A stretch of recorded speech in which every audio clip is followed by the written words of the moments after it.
సంచలన విషయాలు వెలుగులోకి వస్తున్నాయి. 6 నెలల్లోనే 100 కిడ్నీ మార్పిడి ఆపరేషన్లను చేసినట్లు గుర్తించారు.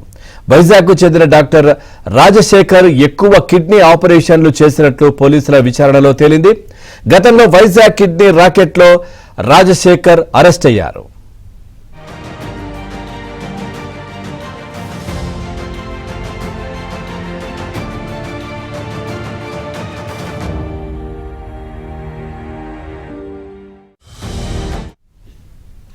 కిడ్నీ ఆపరేషన్ల కోసం హైదరాబాద్ లో 3 ఆసుపత్రులు ఏర్పాటు చేశారు.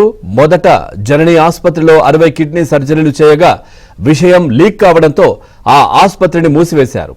అవని ఆసుపత్రిలో 20 కిడ్నీ ఆపరేషన్లను, నెల రోజుల్లో అలకనంద ఆసుపత్రిలో 20 కిడ్నీ మార్పిడి సర్జరీలు చేశారు.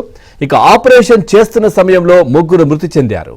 ఇల్లీగల్ కావడంతో మృతుల బంధువులు ఫిర్యాదు చేయలేదు.